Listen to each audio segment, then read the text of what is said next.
Haruka est un raté timide et asocial qui se fait isekai dans un autre monde avec toute sa classe. Mais tout change quand il est le seul à obtenir une compétence cheatée, lui donnant une chance infinie. Désormais, toutes les bombes ne le lâchent plus d'une semelle. Tout commence avec Haruka assis seul en classe car il ne supporte pas de parler à ses camarades envahissants. Soudain, un cercle magique apparaît au sol pour expédier tout le monde dans un isekai, et c'est la panique générale. Haruka semble zen car il a déjà lu des histoires de ce genre dans des mangas. Mais après réflexion, il tente de fuir la classe car survivre dans un autre monde lui semble trop stressant. Comme les portes sont bloquées, Haruka se faufile dans le plafond, pensant avoir échappé au cercle magique. Hélas, il le rattrape et le projette dans un plan astral où il rencontre l'un des dieux de l'anime. Le vieux crie sur Haruka pour son retard, puis fait apparaître une bibliothèque de sorts magiques pour qu'il choisisse. Haruka l'examine et réalise que ses camarades ont déjà pris les meilleurs sorts, ne lui laissant que des miettes.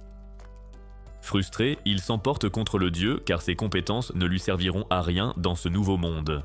Excédé par ses cris, le vieil homme finit par lui donner toutes les compétences pourries restantes, puis le téléporte.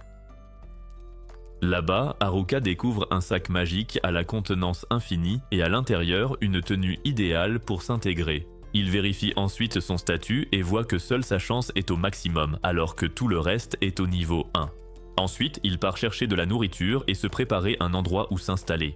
En chemin, il utilise sa compétence d'évaluation pour ramasser des légumes afin de monter de niveau rapidement. Après cela, il trouve une grotte dans les bois et se dit qu'il pourrait en faire sa maison. Le lendemain matin, il sort chercher des provisions et sécuriser son nouveau foyer contre les monstres. Ce faisant, il tombe sur 2 gobelins de niveau 8 et prend peur car il va devoir les affronter. Comme ils sont de bas niveau, il enchante son bâton et lance une attaque surprise qui les élimine facilement. Le soir, de retour à sa grotte, il s'aperçoit qu'il est passé au niveau 2 grâce au combat. Pendant les jours suivants, il tue des gobelins pour booster ses stats et continue d'aménager sa maison de rêve. Cependant, Haruka en a marre des champignons au petit déjeuner, il part donc chasser de la viande et trouve un lapin. Il se met alors à courir à toute allure pour l'attraper. Quand il y parvient enfin, sa perception s'active et il réalise qu'il n'est pas seul dans ces bois. Il s'agit de ses anciens camarades de classe et il panique car il ne veut rien avoir à faire avec eux. Cependant, lorsqu'il aperçoit Tuka, la déléguée de sa classe, il hésite à se montrer car il a le béguin pour elle. Mais il change d'avis car sa vie de solitaire est géniale et il ne veut pas y renoncer. D'un autre côté, les brutes de la classe s'approchent de lui, l'obligeant à se cacher derrière un buisson. Ce faisant, il fait un bruit qui attire Haru, le chef des brutes, qui vient voir ce qui a causé ce son. Ne voulant surtout pas être pris, Haruka lâche son lapin, ce qui fait croire à Haru que c'était lui le responsable. Une fois que Haru part avec ses sbires, Haruka les suit et écoute leur conversation, espérant obtenir des infos utiles. Il s'avère que Haru parle des filles de cette isekai qui ont fait pousser de magnifiques pastèques prêtes à être récoltées, et ses amis veulent aussi leur part. En entendant cela, Haruka comprend que ces brutes ont juste soif d'action, mais il est sûr que les filles ne risquent rien car Tuka est une déléguée sérieuse. Après ça, Haruka réalise que Haru a capturé un geek nommé Tanaka et l'utilise comme un chat GPT bas de gamme pour connaître les compétences nécessaires pour séduire les filles. Malgré cela, Haruka s'occupe de ses affaires et retourne dans sa grotte pour s'apercevoir que son niveau de solitaire a augmenté. Il se dit que c'est parce qu'il a tourné le dos à ses camarades, mais n'y pense pas trop et décide d'améliorer son chez-soi. La nuit suivante, Haruka a du mal à dormir à cause du bruit qu'il entend dehors. Au début, il pense que c'est la bande de brutes, mais en sortant, il découvre que ses camarades geeks sont attaqués par des gobelins. Il lance une évaluation sur eux et apprend qu'ils ont tous de bonnes compétences et commence à s'insulter car il est coincé avec des compétences minables. Avant l'incident de l'isekai, la classe de Haruka était pleine de gens différents et ils formaient des groupes selon leurs affinités, mais Haruka n'en faisait partie d'aucun. Actuellement, il s'en souvient et se demande comment il a survécu à l'école et décide de partir car il pense que les geeks repousseront facilement les gobelins. Juste au moment où il va s'en aller, il remarque une autre meute de gobelins tentant de tendre une embuscade au groupe de geeks et est forcé de les défendre. Quand il a fini, les geeks sont choqués de le voir et ils commencent à l'aduler pour avoir sauvé leur vie pathétique. Un peu plus tard, Haruka les guide vers sa grotte et les geeks s'émerveillent de voir à quel point l'endroit est confortable. Pendant qu'il s'installe, Haruka demande des nouvelles de ses autres camarades mais les geeks révèlent qu'ils sont en fuite. Il y a environ une semaine, à leur arrivée dans ce monde, ils ont été attaqués par des gobelins et tout le monde, sauf les geeks, gérait la situation. Grâce aux nouvelles compétences qu'ils venaient de recevoir, les geeks ont fait équipe et ont vaincu les gobelins jusqu'au dernier. Après cela, Tuka a rassemblé tout le monde et les a divisés en groupes pour établir le camp, obtenir des provisions et d'autres éléments essentiels pour survivre. Son plan a fonctionné un temps et tout s'est bien passé jusqu'à ce que le groupe des filles à la mode décide de ne plus faire de corvée. Elles ont planté Tuka quand elle a essayé de leur parler, ce qui a poussé les autres groupes à abandonner leurs responsabilités. Alors que la coalition de la classe s'effondrait, seuls les geeks sont restés avec Tuka pour les corvées de base pendant que les autres se prélassaient. Un jour, une meute de gobelins a attaqué le camp, alors les geeks se sont ligués pour les vaincre. Après le combat, ils se sont dit qu'ils devaient améliorer leurs compétences pour tenir tête au groupe de brutes, qui en avait 6. Quelques jours ont passé et les geeks ont surveillé de près le groupe de brutes et ont remarqué qu'ils essayaient aussi de monter de niveau. Ils ont eu peur en entendant Haru parler de ses plans pour s'en prendre à toutes les filles, alors ils se sont dépêchés de tout rapporter à Tuka. Tuka a appris la nouvelle et a décidé de monter ses compétences pour se protéger. Une nuit, alors qu'elle errait dans les bois, Haru et ses sbires l'ont vue comme une cible facile, mais Tuka avait d'autres projets pour eux. Grâce à sa compétence, elle les a assommés, permettant aux geeks d'utiliser leur pouvoir pour sceller leurs capacités de charme et de marionnettiste. À partir de là, les brutes ont été dénoncés aux autres élèves, et ils ont donc été expulsés de force du camp. Après leur départ, la paix a régné au camp pendant quelques jours, jusqu'au soir où Haru et sa bande sont revenus armés pour tout saccager. Comme les élèves ont été pris par surprise et n'ont pas eu le temps de réagir, leur camp a été entièrement brûlé. Par conséquent, les élèves restants ont tout mis sur le dos des geeks, affirmant que c'était eux qui avaient cherché la bagarre avec les brutes. Bien que Tuka soit intervenu pour les défendre, personne ne l'a écouté et les geeks ont donc dû quitter le camp. Dans le présent, Haruka finit d'écouter cette histoire et a de la peine pour les geeks, il promet donc de leur offrir des champignons frits pour le dîner. Environ 2 jours plus tard, les geeks s'apprêtent à quitter la maison de Haruka pour chercher la ville la plus proche et ils tentent de le convaincre de les accompagner. Même si Haruka sait que voyager avec eux serait amusant, il refuse car il pense que ses compétences minables les ralentiraient. Alors que les geeks s'en vont, Haruka part à la recherche de ses autres camarades, mais il croise un kobold en chemin et le bat facilement. À la nuit tombée, il atteint le camp des élèves mais se rend compte qu'il n'y a plus âmes qui vivent. Il active alors sa compétence de détection d'ennemis et suit des empreintes récentes qui mènent dans les bois pour y trouver le groupe des Gals. Sachant qu'elles sont nombreuses à gérer, Haruka s'enfuit pour les éviter mais elles se mettent à le poursuivre. En pleine course-poursuite, la chef des Gals, Shima, supplie poliment Haruka de les aider, ce qui choque le gars car ses filles ne sont pas aimables du tout. Haruka s'arrête et demande ce qu'elles veulent, alors Shima révèle qu'elle cherche le groupe des geeks pour s'excuser d'avoir été dure avec eux. Les filles admettent qu'elles ne peuvent pas se défendre contre les monstres, et que les geeks étaient les seuls à les maintenir en vie. En larmes, elles supplient Haruka de leur apprendre tout ce dont elles auront besoin pour survivre dans ce monde, promettant de se racheter. En les voyant supplier ainsi, Haruka a du mal à refuser leurs demandes, et c'est ainsi qu'il active par erreur sa compétence de soumission, faisant d'elles ses servantes. Bien que cela ait fait partie de ses rêves les plus fous, il prend peur car si Tuka la prend, elle va lui faire sa fête. Il réfléchit intensément à la façon d'annuler cette histoire de soumission et ne remarque même pas quand Tuka arrive et essaie de lui parler. Il faut quelques cris pour que Haruka remarque sa présence, et cette prise de conscience soudaine le choque. Il s'avère que Tuka est là avec son propre groupe de filles et elles ont l'air épuisées par toute cette marche. En regardant devant elle, Tuka remarque que le groupe des Gals agit bizarrement et demande à Haruka ce qui leur arrive. Immédiatement, Haruka perd sa voix et le gars commence à réfléchir à la meilleure façon de s'expliquer. Il finit par se confier, alors Tuka s'emporte contre lui, pensant qu'il voulait abuser d'elle jour et nuit. Les autres filles ressentent la même chose, alors Haruka se sent mal à l'aise et tente de rentrer chez lui, mais Tuka l'arrête. Elle libère ensuite Shima et les Gals de l'effet de soumission et demande à entendre leur version de l'histoire. Quand elle a fini, elle réalise que Haruka est innocent et le remercie même d'avoir accepté d'aider les filles. Après cela, Haruka dit qu'il rentre chez lui, mais cela intrigue Tuka, qui trouve bizarre qu'il ait déjà un appartement entièrement meublé.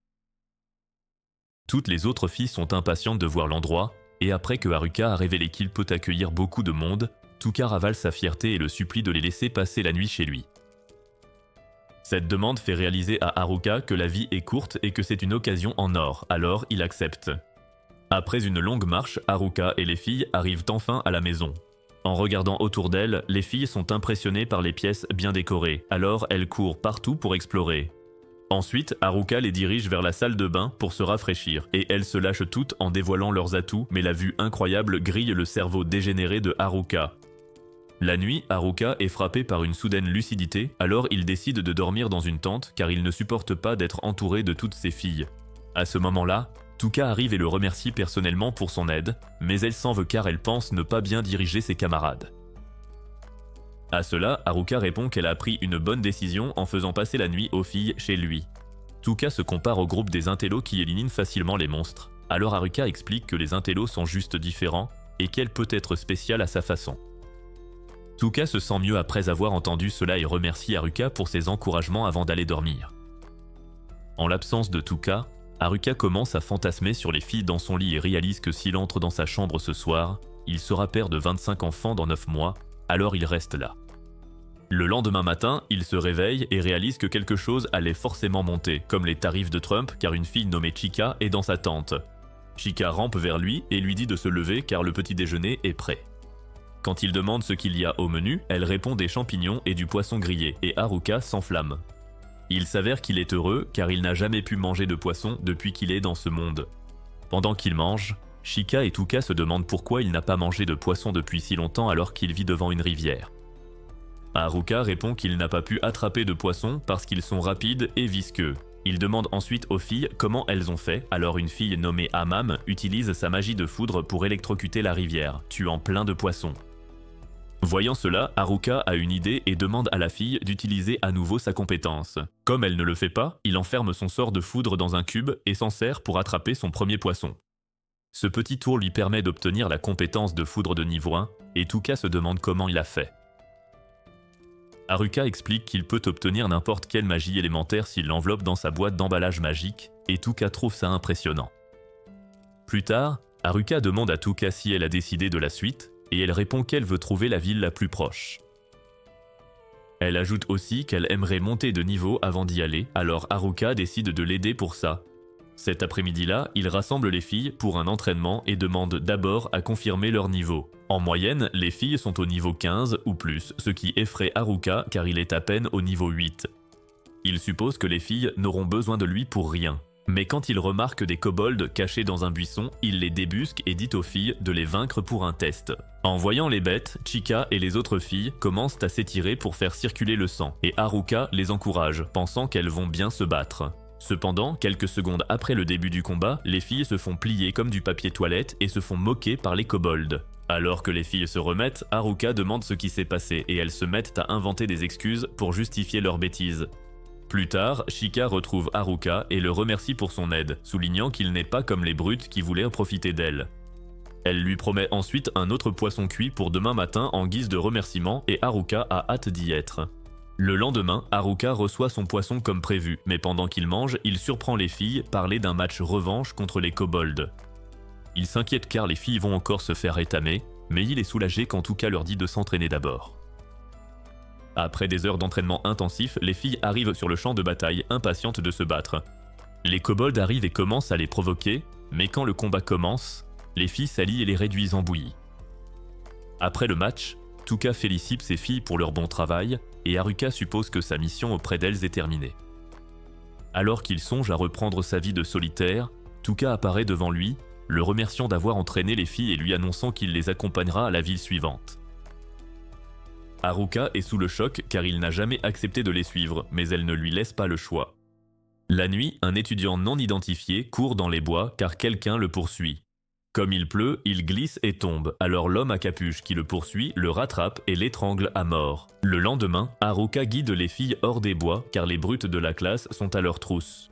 En chemin, il croise un orc dont le passe-temps est la musculation. Alors il dit aux filles de l'observer pour apprendre à se battre. Alors qu'il charge l'orc, il s'esquive au dernier moment et se cache derrière un arbre, cherchant quel sort utiliser contre la bête. Malheureusement, l'orc le repère à l'odeur, il n'a donc pas d'autre choix que d'attaquer avec son bâton. Après un seul coup, l'orc est KO, mais les filles sont déçues car elles n'ont rien appris du tout. Alors qu'ils poursuivent leur route, Haruka trouve un autre orc et décide de le vaincre avec une boule de feu, mais les filles ne sont pas satisfaites. Tuka se plaint de ne rien pouvoir apprendre à ce rythme parce que Haruka est beaucoup trop fort. La nuit, pendant que les filles mangent la viande de l'orque mort, Haruka teste une nouvelle compétence qui lui permet de voir les bois comme sur Google Maps. À ce moment-là, il remarque du mouvement dans les bois et pense aux brutes de la classe, mais il est soulagé de voir que ce sont les accros à la muscu.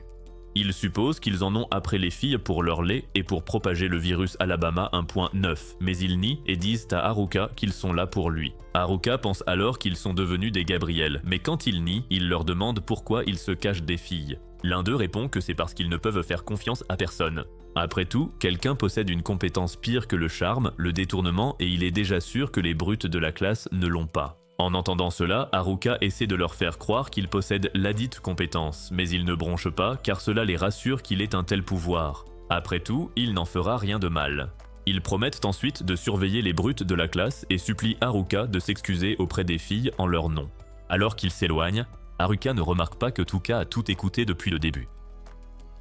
Le lendemain matin, elle retrouve Haruka et tente de s'excuser de lui avoir caché sa compétence. Mais Haruka lui dit de ne pas s'en faire, car il sait déjà qu'elle possède la compétence de détournement. Quand Tuka lui demande comment il a su, Haruka lui répond qu'il a simplement deviné. Tuka lui rappelle que cette compétence prend la vie de quelqu'un en échange de son talent et demande pourquoi il l'aide. Haruka répond que les geeks sont au courant et ont décidé de ne pas la sceller par confiance et que lui aussi lui fait confiance. Ces mots font rougir Tuka, mais elle est heureuse que Haruka lui fasse confiance. Plus tard, les filles sont épuisées de marcher, alors Haruka apporte du jus, mais ce n'est pas gratuit. Une fille propose de payer en nature, Haruka y réfléchit, mais Tuka arrive et gâche tout. Un peu plus tard, Haruka dit aux filles de l'attendre et part en courant explorer toute la forêt. En chemin, il se lance un bonus physique, couplé à une compétence de poids pour s'alléger.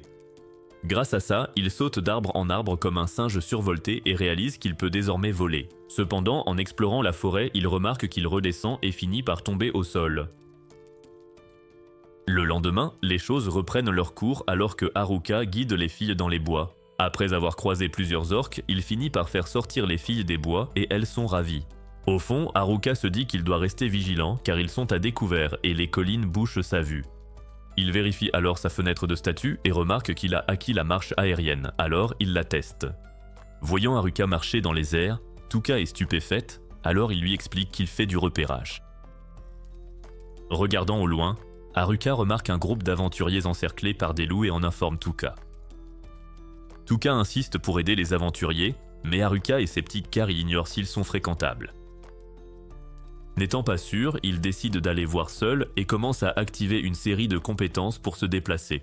D'abord, il lance le bonus physique, puis crée du vent, suivi de la marche aérienne pour arriver vite. D'une manière ou d'une autre, il trouve Tuka accroché à son manteau et réalise que le vent l'a aspiré.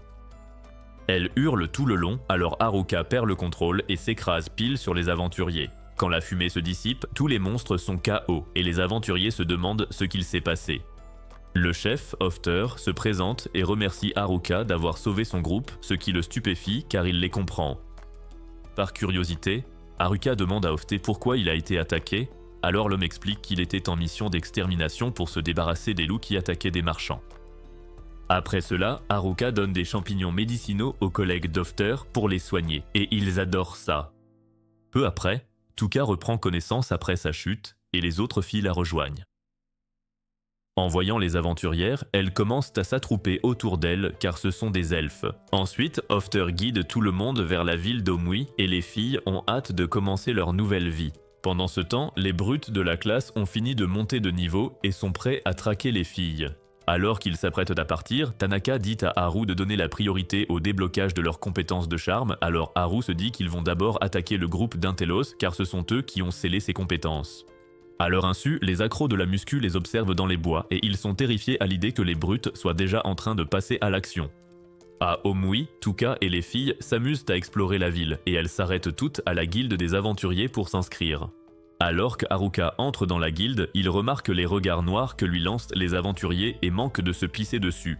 Quelques minutes passent et il est convoqué par le chef de la guilde qui a l'air de n'avoir jamais souri de sa vie. Haruka est terrifié à l'idée de le rencontrer, mais il est soulagé quand le type le remercie d'avoir sauvé le groupe d'Hofter. Un peu plus tard, Haruka s'arrête chez l'expert de la guilde pour faire évaluer toutes les gemmes qu'il a obtenues en battant des monstres dans les bois.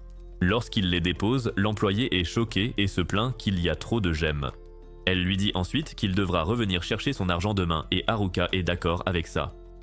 En partant, il se rend compte que les filles sont déjà inscrites comme aventurières et Shima le force à faire de même. Alors qu'il s'exécute, le personnel de la guilde lui dit qu'il ne peut pas s'inscrire car il n'est pas encore au niveau 10, le niveau minimum pour s'inscrire avec un groupe. Pour y aller en solo, il devra être au niveau 20 ou plus. Mais cela brise le cœur d'Haruka car il va rester coincé comme un singe seul pendant un long moment. Ce soir-là, Tuka emmène tout le monde dans un logement, mais Haruka panique car chaque bâtiment a un logo en forme de cœur et il pense que c'est un love hotel. Après une bonne nuit de sommeil, Haruka s'installe dans un restaurant pour le petit déjeuner et se dit qu'il va retourner dans les bois car les filles sont saines et sauves. Après son repas, il s'arrête à la guilde pour s'apercevoir qu'il est payé 8 millions de pièces pour les gemmes d'hier et qu'il y en aura d'autres à venir par versement. Le chef de la guilde dit que c'est parce qu'ils n'ont plus de pièces sous la main et Haruka s'en accommode. Au fond de lui, il est ravi d'être un Elon Musk à petit budget et toutes les filles sont excitées car elles ont maintenant de l'argent pour acheter tout ce dont elles ont besoin. Assis dans la pièce, Gatek attire l'attention d'Haruka et lui recommande un bon endroit pour dépenser son argent. Mais Haruka commence à s'imaginer que c'est un endroit où de jolis elfes font des massages payants avec une fin heureuse. Malheureusement, Gatek le conduit dans une boutique sinistre où l'on vend des artefacts et des armes spéciales. Haruka examine l'endroit et choisit une cape qui peut cacher sa présence, ainsi qu'un gant qui peut augmenter sa puissance d'attaque de 7%. Il passe les heures suivantes à acheter des armes magiques et avant même de s'en rendre compte, son panier est plein. Malgré tout, un collier magique attire son attention, et il apprend vite que c'est un objet de combinaison qui lui permettra de fusionner plusieurs armes magiques et d'utiliser leurs capacités en même temps. Haruka réalise que c'est similaire à la façon dont il combine ses compétences magiques et choisit de l'acheter, mais c'est alors que Tuka arrive à sa recherche. Elle lui crie dessus pour avoir passé autant de temps dehors alors qu'il est déjà tard, mais cela surprend Haruka et il combine accidentellement presque tous les objets qu'il a achetés. Le boutiquier commence à lui hurler dessus, disant que ce qu'il a obtenu vaut 10 millions de pièces et qu'il doit payer. Grâce à Gatek, le boutiquier accepte de baisser le prix à 8 millions, et c'est ainsi qu'Haruka dit adieu à la liste Forbes de cette isekai. Le lendemain, Haruka se réveille en regrettant ce qui s'est passé hier soir, souhaitant pouvoir quitter la ville pour gagner plus de gemmes. Cependant, il ne peut pas car les étrangers ne sont pas autorisés à sortir avant d'être aventurier et d'avoir un permis. Il sait aussi que s'il essaie de s'éclipser, Tuka l'attrapera et lui passera un savon mémorable. Compte tenu de tout cela, il décide d'utiliser la cape magique achetée hier pour devenir invisible et s'échapper de la ville. Cette idée fonctionne un temps car il passe facilement devant Tuka et sort de son logement. Juste au moment où il va sauter la clôture de la ville, des filles le repèrent et lui demandent ce qu'il fabrique. Haruka est donc sous le choc et finit par s'écraser au sol comme le marché boursier. En regardant les filles, il se rappelle qu'elles sont les stars de sa classe et que l'une d'elles manque à l'appel. Il trouve la fille manquante en train de regarder des vêtements à un étal, mais prend peur car elle est naturiste et peut se déshabiller à tout moment. Craignant cela, Haruka et les 3 autres filles foncent à toute allure pour l'arrêter, et il faut la grâce des dieux de l'anime pour qu'Haruka la convainque de rester habillée. Le lendemain matin, Tuka et les filles se préparent pour une quête, alors Haruka demande à les accompagner. Tuka refuse car il a essayé de s'enfuir hier, mais Haruka s'en fiche car il compte bien recommencer. Une fois les filles parties, il active sa cape d'invisibilité, sort par la porte principale et commence à fêter ça comme un fou car son plan fonctionne. Il veut retourner dans sa maison dans les bois, alors il file et ignore même une meute de gobelins. Cependant, il s'arrête quand il voit un groupe de bandits attaquer un carrosse de nobles. Bien qu'il entende une fille appeler à l'aide, il décide de continuer vers les bois, mais c'est alors qu'un des bandits l'attaque. Haruka parvient à esquiver l'attaque car il ne veut aucune lance dans son corps. Il essaie même d'expliquer sa situation délicate aux bandits. Mais comme il refuse d'écouter, Haruka utilise son nouveau bâton pour les rôtir par le feu. Bientôt, les bandits se remettent et tentent de l'attaquer à nouveau, mais Haruka esquive jusqu'à ce qu'il s'épuise et s'évanouisse. Après cela, la princesse en détresse descend du char et se présente sous le nom de Marielle. Elle remercie Haruka d'avoir vaincu les bandits, mais se demande si elle doit vraiment le remercier car ils se sont un peu battus tout seuls. En voyant l'idiote aux 2 neurones s'agiter, Haruka se dit qu'il a trouvé une autre sotte. Marielle demande alors son nom à Haruka et le supplie de l'accompagner pour le reste du voyage, car elle a peur. Elle mentionne aussi qu'elle aimerait lui montrer sa gratitude et il n'en faut pas plus pour qu'Haruka oublie qu'il allait dans les bois. Pendant qu'il escorte Marielle, il révèle qu'il vient de quitter une ville aux auberges bizarres et qu'il déteste cet endroit car les étrangers ne peuvent pas sortir sans permis. Il critique même le seigneur de la ville, mais c'est alors que Mariel commence à pleurer, car son père est le seigneur dont il parle. Cette révélation fait réaliser à Haruka qu'il retourne en ville et il commence à supplier qu'on le libère, mais Mariel refuse. Pendant ce temps, les sportifs de la classe affrontent les brutes parce qu'ils ne veulent pas qu'ils s'en prennent aux filles. Mais juste au moment où ils vont commencer à se battre, la mystérieuse silhouette encapuchonnée surgit de nulle part et poignarde Haru dans le dos. Après la mort de Haru, les autres brutes de la classe tentent d'attaquer l'homme à capuche et finissent comme Haru. Craignant pour leur vie, les sportifs de la classe s'enfuient, mais l'homme à capuche finit par les rattraper. Le soir même, Haruka est forcé de rejoindre Mariel dans le manoir de son père. Mais alors qu'il attend qu'elle se prépare, il stresse et choisit de s'éclipser. Arrivé à la porte, Mariel le prend en flagrant délit, mais Haruka prétend qu'il voulait juste prendre l'air. Ensuite, Haruka a droit à une table remplie de viande et le gars ne perd pas de temps pour satisfaire son appétit. Mariel essaie de lui parler tout le temps, mais il fait la sourde oreille et ça l'énerve au plus haut point. Elle tente d'attirer son attention en lui promettant des pièces et une carte d'identité de noble pour quitter la ville. D'abord, Haruka se réjouit de pouvoir partir, mais il continue de manger et ignore Mariel malgré tout son maquillage. Le lendemain, Haruka dit aux filles qu'il a été invité au manoir du seigneur, mais il bafouille quand on lui demande pourquoi. Tuka lui dit de ne pas quitter la ville, et il accepte de rester là où il est. Après que les filles soient parties pour accomplir leur mission, il se sent soulagé d'avoir enfin un peu de tranquillité et sort immédiatement, car il prévoit d'utiliser sa nouvelle carte d'identité pour s'éclipser discrètement hors de la ville. Il s'arrête chez les marchands pour acheter des provisions et laisse un mot à Tuka, expliquant qu'il part à la recherche des sportifs de la classe car il s'inquiète pour eux. Il se rend ensuite aux portes de la ville, montre sa carte aux gardes et obtient l'autorisation de sortir sans problème. Arrivé dans les bois, il savoure sa solitude et se dit que l'endroit est parfait pour se détendre sans être dérangé. Il envisage de rentrer chez lui quand soudain un orque surgit derrière lui. Il l'abat d'un coup mais trouve ça étrange car les orques vivent normalement bien plus profondément dans la forêt. Plus tard, Haruka trouve les sportifs dans un état lamentable et croit d'abord qu'ils sont morts avant de voir qu'ils respirent. Il utilise ses potions pour les soigner immédiatement car il ne veut pas les voir mourir sous ses yeux. L'un d'eux se réveille, admet qu'ils ont déconné, puis demande si les filles sont en sécurité. Haruka lui dit que les filles sont toujours en ville et indemnes. Alors les gars de la salle de sport expliquent que les brutes de la place ont déjà été neutralisées parce qu'elles se sont fait démolir par quelqu'un d'autre. Ils révèlent que l'agresseur est un génie des maths et pensent qu'il a tout manigancé depuis le début. Ils ajoutent que la déléguée est sa prochaine cible, car elle possède la compétence de détournement. Haruka se souvient que cette capacité permet à quelqu'un de voler les compétences des autres en les battant, et il sait que seul lui et les intellos étaient au courant de cela auparavant. Ils se demandent comment ils l'ont appris, et ils expliquent que l'agresseur la cherchait spécifiquement. Ne la trouvant pas, il les a tabassés en pensant qu'ils iraient chercher son aide et le mèneraient droit à elle. Au lieu de ça, ils sont partis dans la direction opposée pour faire échouer son plan. Ils disent alors à Haruka que la seule option est de faire équipe pour neutraliser ce type ensemble. Haruka réfléchit et réalise qu'il veut protéger ses camarades. Il accepte d'aider, mais précise qu'il se battra seul. Les sportifs pensent qu'il a perdu la tête, mais ils voient qu'il est sérieux et respectent son choix. Ils lui demandent s'il a un plan, mais il leur dit simplement de rentrer en ville, de voir Tuka et de s'excuser d'avoir agi comme des idiots. Alors qu'ils partent, Haruka s'avoue qu'avoir du renfort faciliterait les choses, mais s'ils échouent face à l'assaillant, personne ne pourra plus protéger les filles. Il décide donc que se battre en solo est le choix le plus sûr. Pendant ce temps, Haruka se souvient de l'avertissement concernant la compétence d'arme surpuissante de l'assaillant. Il comprend qu'une fois qu'une compétence d'arme est activée, l'utilisateur devient vulnérable car elle ne peut être annulée en cours d'utilisation. Il décide donc de créer une nouvelle compétence pour exploiter cette faiblesse. Peu après, il tombe sur un groupe de gobelins et utilise sa compétence d'évaluation pour vérifier leur niveau. Ils ont 2 fois son niveau, mais il les attaque quand même et les bat avec facilité.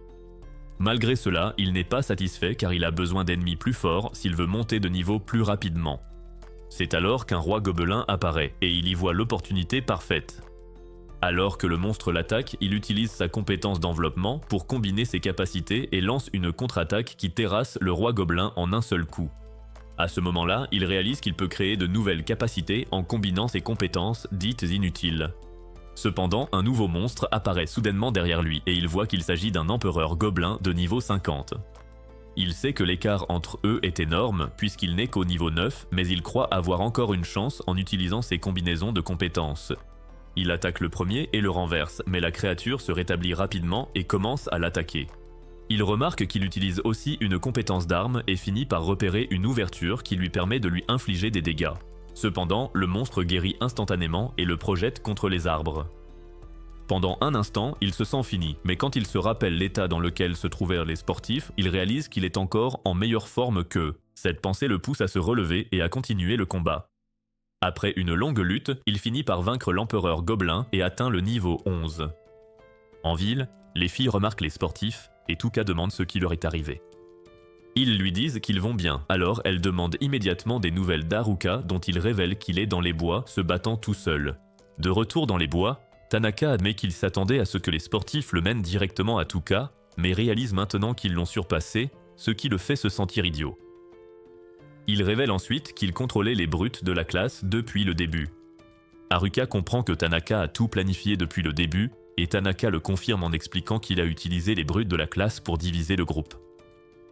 En entendant cela, Haruka s'énerve et exige de savoir ce qui est arrivé à leurs autres camarades, alors Tanaka admet nonchalamment qu'il les a déjà éliminés.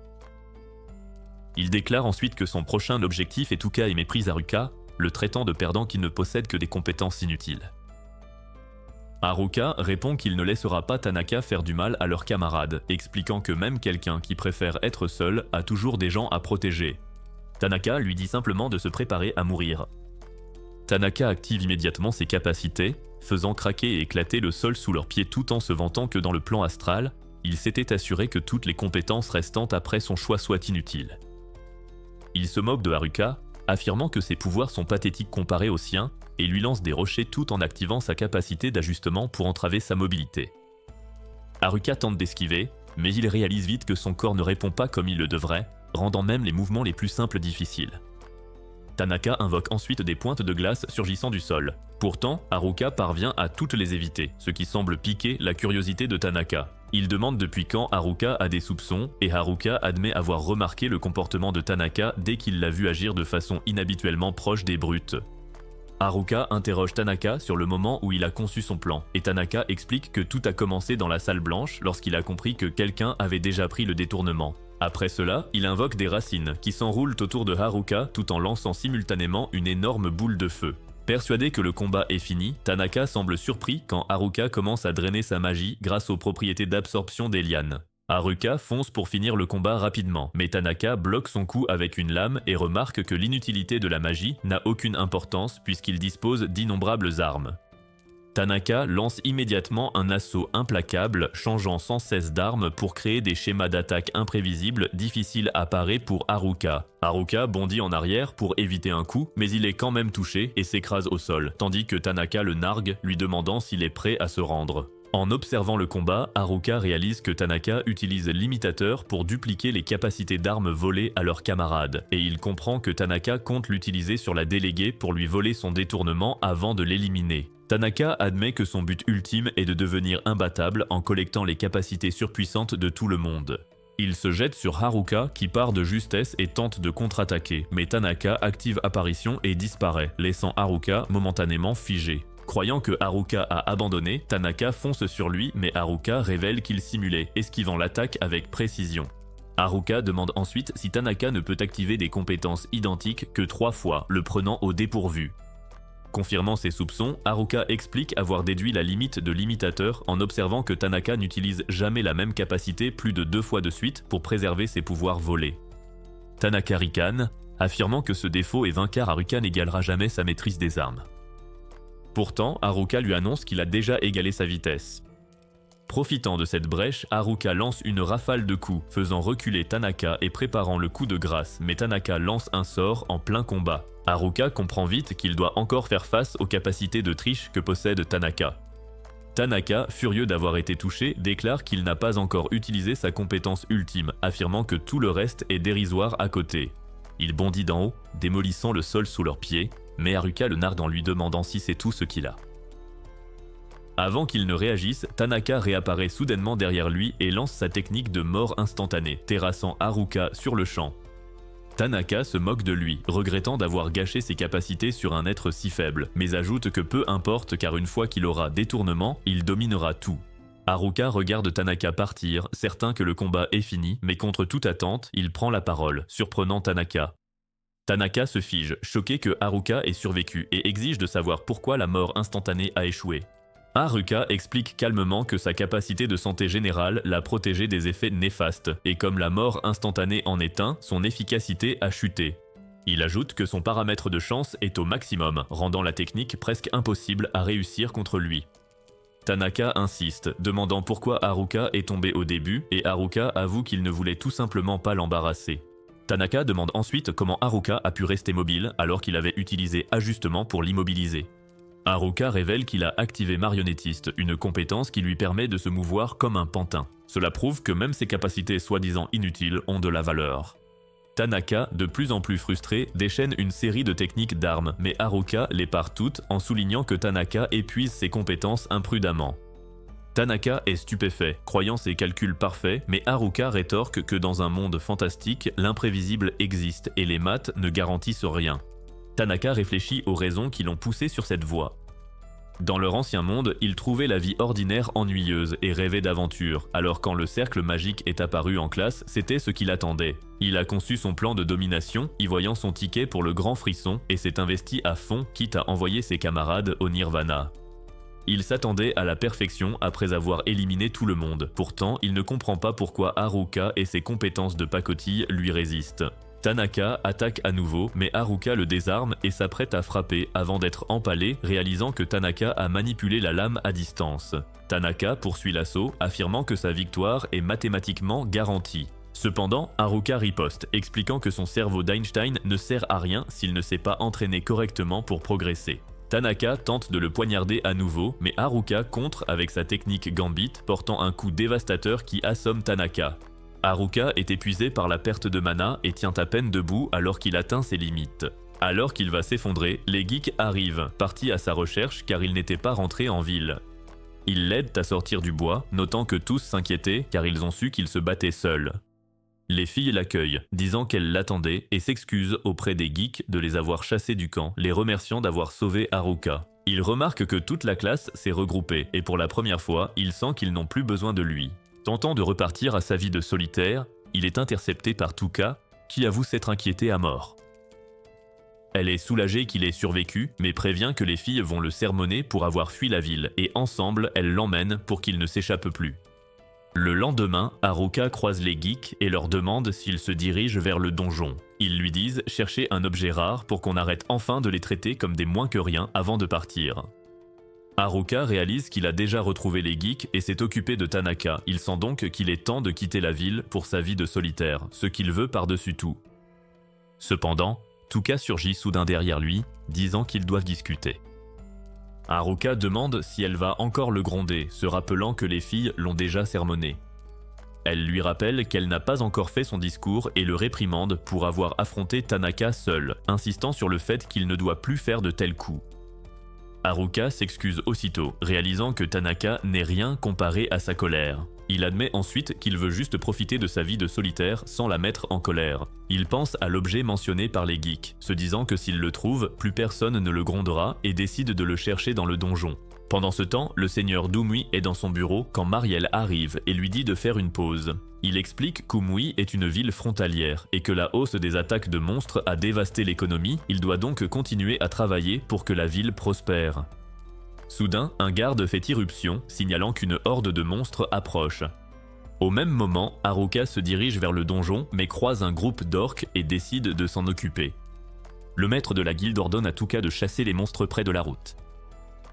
Mais Mariel l'interrompt, prévenant que des monstres vont attaquer un village voisin déjà anéanti, tout le monde doit donc se préparer à défendre la ville. Haruka charge les orques, notant qu'il ne les a jamais vus groupés ainsi, pourtant il les élimine tous facilement. Il affronte ensuite leur chef, un roi orc de niveau 37 et le terrasse avec un combo dévastateur, l'envoyant s'écraser au sol. Il se demande pourquoi les orques l'ont attaqué en groupe mais décide de ne pas trop y penser et se dirige vers le donjon. Grâce à sa compétence de furtivité, il se faufile devant les gardes comme un pro. Bien qu'il soit nerveux de voir combien d'aventuriers sont passés là, il décide de chercher l'objet qui augmentera son affinité. Il repère un coffre au trésor, mais il est plein de bric-à-brac et il ne trouve pas l'objet dont il a besoin. Il envisage de demander aux marchands en ville qui vendent des objets spéciaux, se disant qu'il pourrait savoir où le trouver. De retour aux portes de la ville, les aventuriers attendent, guettant la horde de monstres. Après un moment, le maître de guilde commence à se demander si les orques vont vraiment venir. Mariel dit qu'il devrait arriver d'un instant à l'autre et les aventuriers se préparent au combat. Bientôt, quelque chose approche, mais il s'avère que c'est Haruka. Il demande ce qu'ils font là, et Tuka explique qu'ils se sont réunis pour défendre la ville car une horde d'orques approche. Haruka mentionne nonchalamment qu'il s'en est déjà occupé et qu'il ne les considérait même pas comme une menace car ils étaient si faibles, laissant tout le monde incrédule. Les filles le réprimandent pour s'être encore mis en danger. Mariel et le maître de guilde le remercient d'avoir protégé la ville mais le réprimandent pour avoir combattu les orques seuls, soulignant qu'il aurait pu mourir. Ils expliquent qu'ils lui font la morale pour l'empêcher de recommencer, d'autant plus que l'activité des monstres a augmenté et qu'une bousculade pourrait survenir à tout moment. Haruka réalise que tout le monde a les yeux rivés sur lui et pense qu'il ne pourra jamais vraiment profiter de sa vie de solitaire. Pourtant, il décide que l'utilisation de l'objet de faveur est le seul moyen d'atteindre son but et sa détermination à le trouver s'intensifie. Le lendemain, Haruka rend visite au marchand à l'air sans âme qui vend des objets spéciaux. Pourtant, le marchand suppose immédiatement que Haruka va causer des ennuis et prétend qu'il n'a rien à vendre. Haruka précise qu'il veut seulement des informations sur l'objet de faveur. Le marchand lui parle enfin de l'anneau de phéromone et explique qu'on peut le trouver dans un donjon voisin.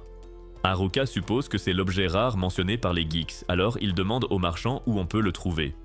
Le marchand explique qu'il se trouve dans une partie inexplorée du donjon au-delà du 50e étage. Il révèle que le donjon compte 100 étages et que chacun est gardé par un maître d'étage qui doit être vaincu pour aller plus loin. Il mentionne également des rumeurs sur un être puissant appelé l'empereur du donjon. Avant que Haruka ne parte, il lui conseille de faire le plein de potions. Haruka accepte mais dit qu'il les achètera plutôt au magasin général, ce qui surprend le marchand. Les geeks surprennent la conversation et informent les filles, qui commencent à se demander pourquoi Haruka veut l'anneau de phéromone. Elles supposent qu'il compte l'utiliser pour charmer tout le monde, alors elles décident de l'arrêter ensemble. Pendant ce temps, Haruka se dirige vers le donjon, mais trouve ses camarades de classe qui l'attendent. Tuka demande pourquoi il cherche l'anneau de phéromone, alors il nie et prétend qu'il cherche l'anneau de Salomon, qui lui permet de parler aux animaux. Ses camarades ne le croient pas, alors il court vers le donjon avec tout le monde à ses trousses. Haruka suppose qu'ils veulent aussi l'anneau de phéromone et court devant, mais il déclenche un piège et tombe dans une fosse. Tuka essaie de le rattraper mais échoue, et il se prépare à l'impact. Juste avant d'atterrir, il utilise la magie de la terre pour transformer le sol en trampoline et survit. Il regarde autour de lui et pense qu'il a peut-être atteint le fond. Il essaie de revenir en utilisant la marche aérienne, mais elle ne peut pas être utilisée verticalement.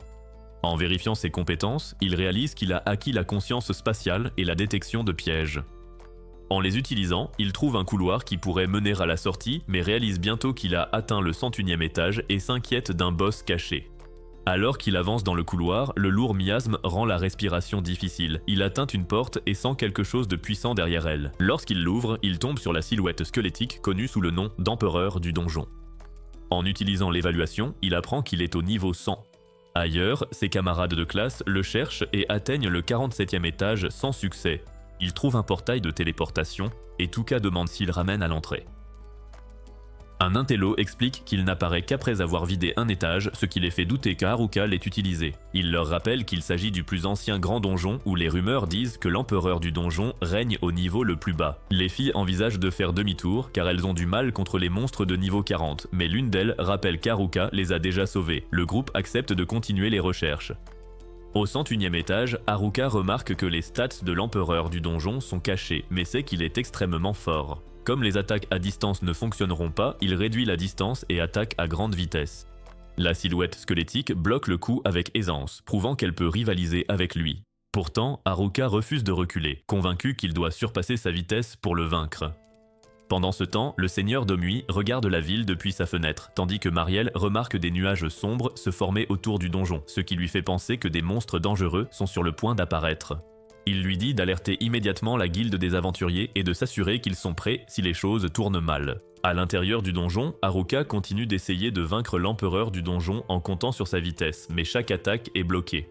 Il réalise qu'il doit bouger encore plus vite et lance une série de frappes incessantes. Soudain, il a une étrange vision de lui-même se faisant poignarder, ce qui le force à battre en retraite. Il comprend qu'en repoussant ses limites, sa lentille de contact débloque une nouvelle capacité qui lui permet de prédire les attaques avant qu'elles ne se produisent. Même avec cet avantage, il sait qu'il ne peut pas se permettre une seule erreur, car l'empereur peut le vaincre instantanément. La bataille continue jusqu'à ce qu'Haruka soit à court de magie et d'endurance, et l'empereur commence à marcher vers lui. Il croit que c'est la fin, mais remarque que la créature ne l'achève pas.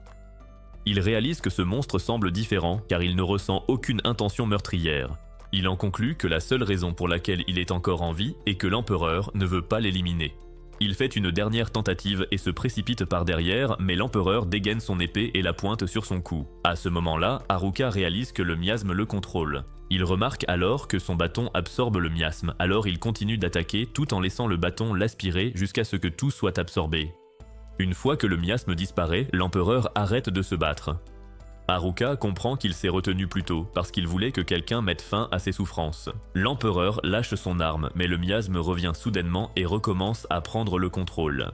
Haruka envisage d'en finir, mais serre plutôt la créature dans ses bras car il ne peut se résoudre à la détruire. Cette action déclenche sa compétence de soumission, même s'il ne comprend pas tout à fait comment elle fonctionne. D'une manière ou d'une autre, cela libère l'empereur du contrôle du miasme. Alors, il lui demande s'il est prêt à travailler avec lui, mais il reste silencieux au début, ce qui lui fait penser qu'il est contrarié de devenir son serviteur.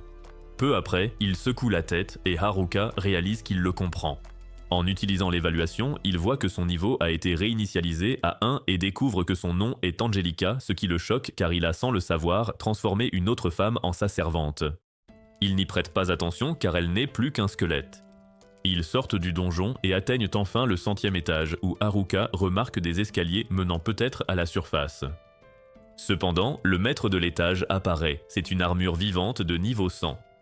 Haruka pense n'avoir aucune chance vu ses difficultés face à Angelica plus tôt. Il évite le combat et utilise la magie de terre pour percer le plafond, comptant s'échapper avec marche aérienne. En levant les yeux, il voit 2 minotaures de niveau 99 l'attendre.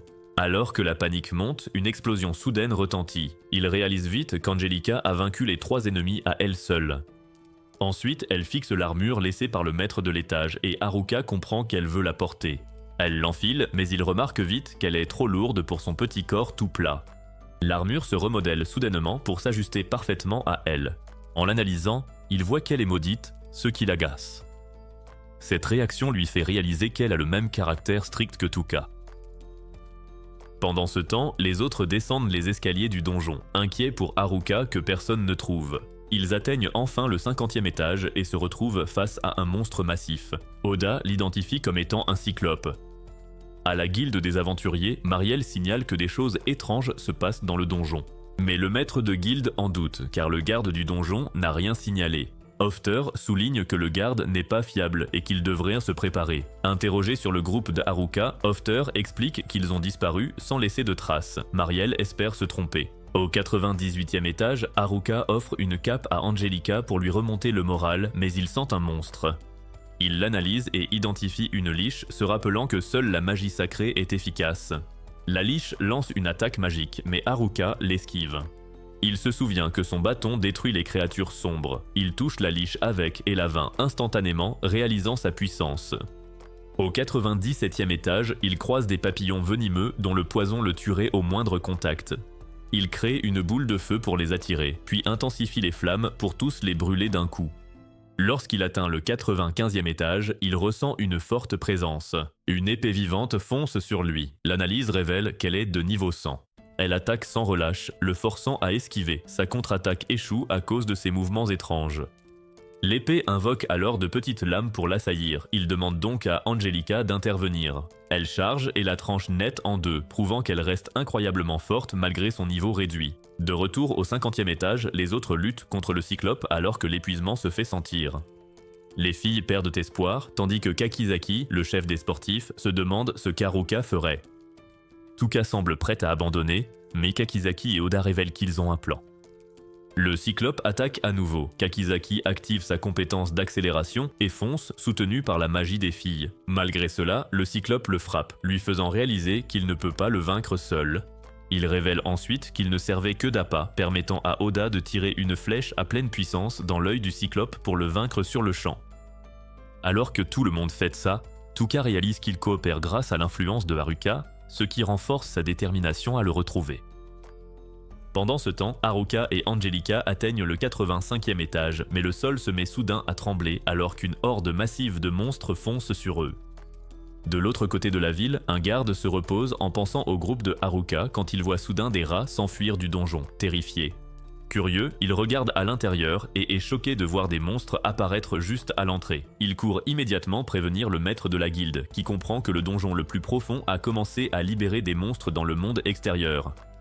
Pendant ce temps, les monstres sortent du donjon par centaines et ils sont prêts à se battre.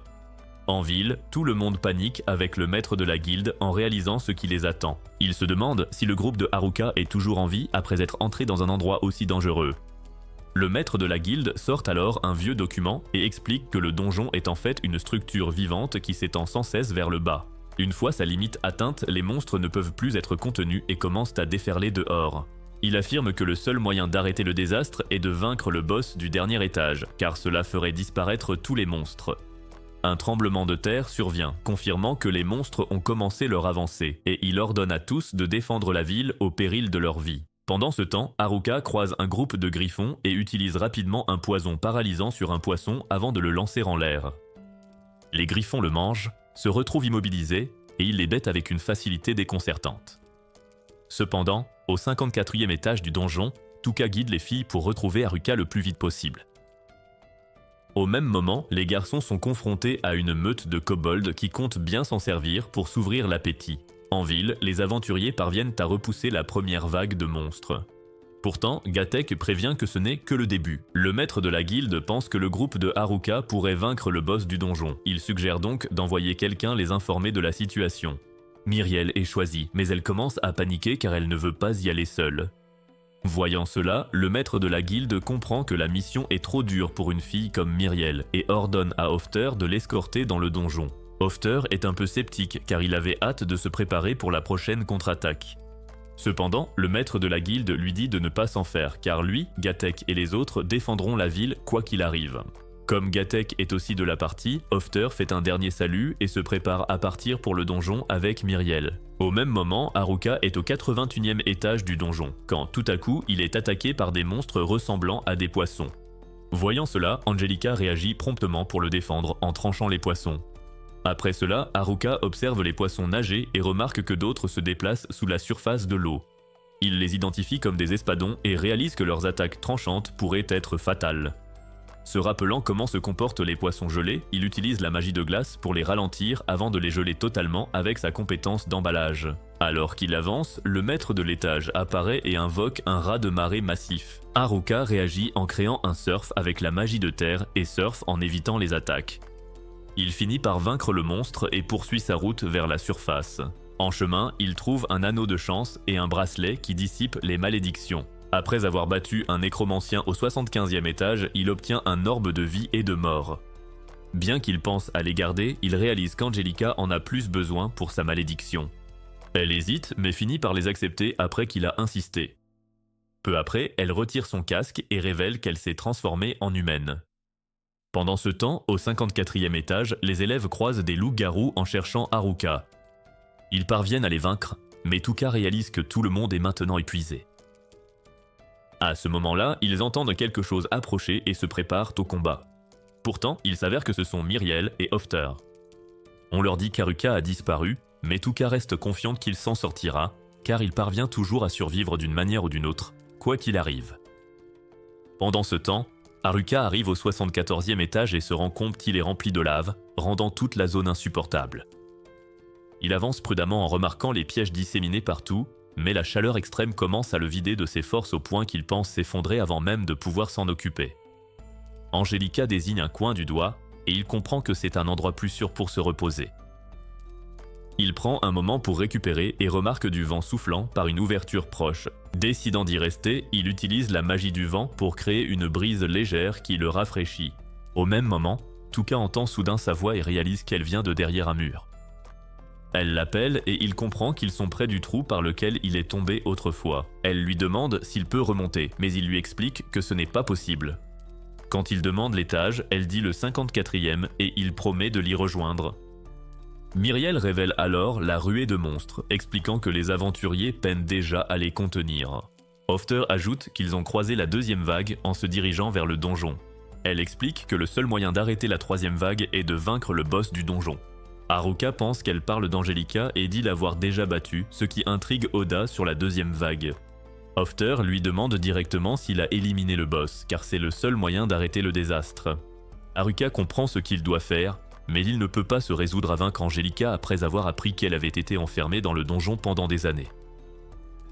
Il admet ne pas avoir achevé le boss, mais déclare qu'il trouvera un moyen de tous les sauver. Il dit à Angelica qu'il a besoin d'elle pour la ruée et assure à Tuka qu'il s'occupera de tout. Elle répond qu'elle croit en lui parce qu'il les a toujours sauvés auparavant. La deuxième vague a percuté la porte, poussant Gatek à ouvrir le feu sur les monstres qui avançaient.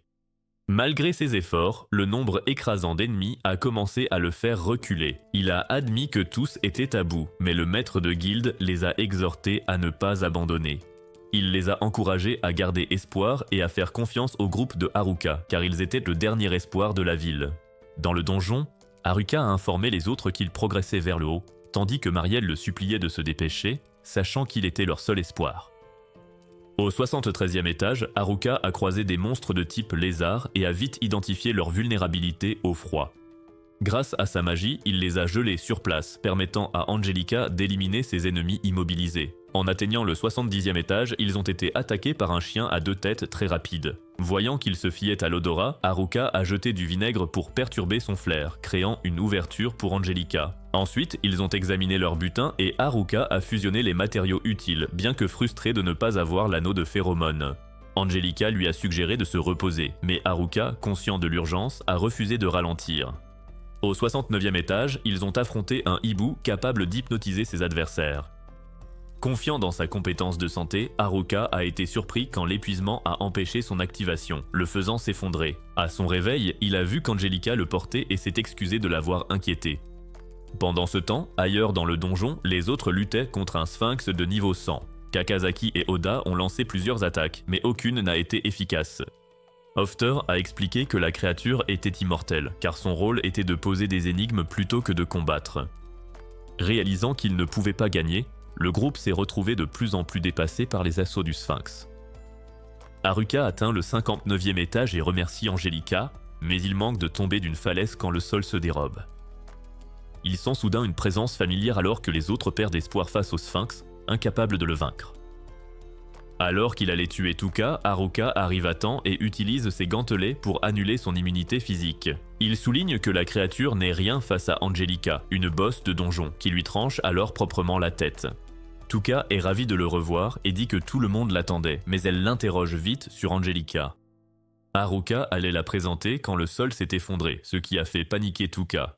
Il parvient à retrouver son équilibre et saute de nouveau vers le groupe, expliquant qu'il ne tombera pas car il a acquis de nouvelles compétences, mais le sol s'effondre à nouveau, et cette fois, il est en réel danger.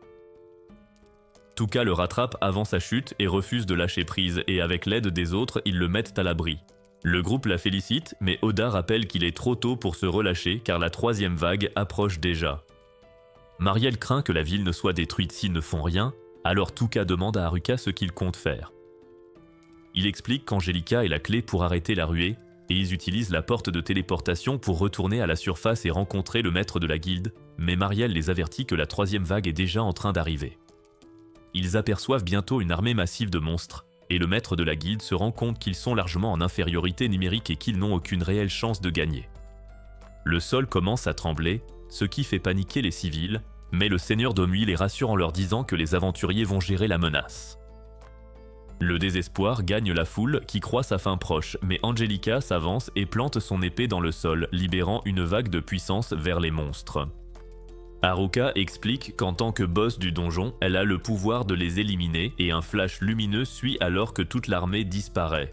Tuka a du mal à comprendre ce qui vient de se passer, alors Haruka lui dit qu'Angelica a utilisé son pouvoir pour les sauver. Oda réalise qu'Angelica est l'empereur du donjon, ce qui amène tout le monde à se demander si elle est vraiment un monstre. Haruka les rassure sur le fait qu'elle n'est pas dangereuse et explique qu'elle lui a sauvé la vie autrefois. Il précise ensuite que bien qu'elle soit revenue au niveau 1, elle conserve assez d'autorité pour dominer les autres monstres. Bien que son influence ne fonctionne que lorsqu'elle est près d'eux. Interrogée sur le sort des monstres disparus, Haruka explique qu'Angelica ne les a pas détruits, mais les a renvoyés dans le donjon. La menace écartée, la ville est déclarée sûre, et le soulagement fait place à la fête quand les gens réalisent qu'ils retrouvent leur vie normale. Plus tard, Haruka expose les objets collectés dans le donjon, révélant qu'ils sont rares et à vendre. L'excitation monte, mais les filles se disputent dans les objets, laissant les garçons trop intimidés pour intervenir. Remarquant cela, Haruka donne discrètement aux garçons les objets mis de côté pour eux, gagnant leur reconnaissance. Alors que tous sont satisfaits de leurs achats, Haruka reste inquiet pour Angelica. Elle a choisi de rester en ville, mais il craint qu'elle ait du mal à s'intégrer par manque d'expérience sociale. Haruka est ravi d'avoir gagné gros en vendant son butin, et Tuka le remercie d'avoir enfin l'équipement voulu. Elle lui demande de présenter Angelica et il révèle qu'elle est le boss du donjon. Tuka le soupçonne d'avoir utilisé l'anneau de phéromone, mais il explique ne pas l'avoir trouvé et avoir utilisé sa compétence asservissement. Cela la met mal à l'aise, elle lui demande pourquoi il a fait ça, mais il n'a pas de réponse claire. Elle décide d'interroger Angelica elle-même et l'emmène, tandis qu'Haruka espère qu'elle s'entendra avec tout le monde. Angelica rejoint les filles dans leur chambre et elle lui demande de son âge. Elle dit avoir 17 ans, ce qui les réjouit car elle a presque leur âge. Tuka l'interroge sur son passé, et Angelica explique qu'elle était piégée au fond du donjon jusqu'à ce qu'Haruka brise sa malédiction par l'asservissement. Voulant qu'elle se lie aux autres, Tuka l'invite à prendre un bain avec elle. Angelica peine à retirer son armure, les filles l'aident donc, supposant qu'elle veut rester propre malgré sa forme squelettique. Une fois l'armure retirée, elles sont stupéfaites de découvrir une magnifique jeune fille dessous. Cette nuit-là, Haruka vérifie ses stats et voit qu'il a atteint le niveau 18 et acquis une nouvelle compétence, encore inutilisable. Il comprend qu'il n'est pas assez fort pour affronter seul un autre désastre, décide de s'endurcir et songe à retourner dans les bois. Le lendemain, il demande à Tuka la permission de s'y entraîner, elle accepte mais lui dit d'être prudent. Quand il propose à Angelica de venir, elle s'inquiète car il va passer du temps seul avec quelqu'un qu'il connaît à peine. Elle les arrête, mais ne pouvant expliquer son inquiétude, elle lui dit simplement de bien traiter Angelica. Dans les bois, Haruka teste sa nouvelle compétence transfert pour accélérer, mais il glisse et tombe d'une falaise. Il utilise ses autres capacités pour atterrir sans mal et réalise qu'il a encore besoin d'entraînement. Angelica perd aussi l'équilibre, mais il la rattrape et remarque qu'elle est bien lourde pour un être fait d'os. Chez lui, Haruka se prépare pour son bain et plaisante sur Angelica le rejoignant, avant de se raviser car c'est une fille. Elle entre soudain dans la salle de bain et il ne la reconnaît pas au premier abord. Une fois qu'il comprend qui elle est, il est embarrassé et décide qu'ils doivent discuter. Comme elle ne peut pas parler, Angelica explique par geste ce qui lui est arrivé. Il réalise que l'empereur du donjon était sans vie, mais l'armure maudite a restauré son corps et le bracelet a levé sa restriction. L'orbe du nécromancien et l'anneau de fortune ont restauré sa force vitale, lui permettant de redevenir totalement humaine. Haruka comprend qu'elle l'aide par gratitude, mais il craint de la priver de sa liberté. Il lui dit qu'elle peut choisir sa voie, mais elle s'émeut, montrant qu'elle ne veut pas être seule. Il décide de rester à ses côtés et lui raconte son périple, tandis qu'elle réalise qu'il a lui aussi vécu dans l'isolement. Le lendemain, Haruka défie Angelica en duel, car il veut tester sa nouvelle compétence et mesurer ses progrès. Elle accepte et il remarque qu'elle est plus rapide maintenant qu'elle n'est plus liée par sa malédiction. Il pense que sa compétence Shift peut combler l'écart, alors il se prépare. Quand elle attaque, il utilise Shift pour esquiver ses coups et réalise qu'il s'améliore. Pourtant, il sait que son niveau et ses stats restent bas, mais sa volonté de devenir plus fort demeure. Il tente de contre-attaquer, mais elle lui touche la tête avec aisance, lui faisant accepter qu'il n'est pas de taille. Il admet ne pas encore maîtriser Shift et promet qu'un jour, il la surpassera. Après l'entraînement, ils vont pêcher ensemble et Haruka décide de préparer un ragoût. Angelica ne sait pas comment couper le poisson, alors il lui montre patiemment comment faire. Une fois le repas prêt, il s'installe pour manger. Haruka dit qu'il est repu, mais Angelica l'entraîne soudainement à l'écart. Elle lui demande de s'asseoir près d'elle et commence à le masser, bien qu'elle rate tous les bons points. Il fait semblant que ça l'aide et elle lui demande comment elle peut l'aider autrement. Il l'emmène dehors, où ils contemplent tranquillement le ciel nocturne ensemble. Il lui tapote la tête et la remercie d'avoir passé du temps avec lui. Elle essaie de parler, mais aucun mot ne sort, et il la rassure en disant qu'il comprend ses efforts. Le lendemain, il se dirige vers la ville, mais la pluie commence à tomber. Haruka lui prend la main et la presse d'avancer vite pour ne pas être trempée. À leur arrivée, les filles les accueillent joyeusement, mais remarquent qu'il lui tient la main et sont gênées. Certaines tentent de questionner Angelica sur ce qui s'est passé, mais Tuka les arrête et lui souhaite la bienvenue. Ensuite, les garçons demandent à Haruka s'il a réussi ce qu'il voulait faire, mais il les éconduit. Angelica s'approche de lui, mais il lui dit de ne pas s'inquiéter et commence à s'éloigner. Elle lui demande d'attendre et le remercie pour tout ce qu'il a fait pour elle. Il est surpris de l'entendre parler pour la toute première fois. Elle rejoint ensuite les filles et il se sent soulagé de la voir se lier aux autres. Il réalise que si chacun a ses propres luttes, tous partagent le même besoin de soutien. Cette pensée renforce sa détermination à devenir plus fort seul pour protéger ses amis quand ils en auront besoin. C'est la fin de la vidéo d'aujourd'hui. Si vous êtes resté jusqu'ici, commentez Pink Plots, lâchez un max de likes et je posterai votre modèle préféré. Abonnez-vous à la chaîne si vous voulez voir un autre récapitulatif comme celui-ci. Salut!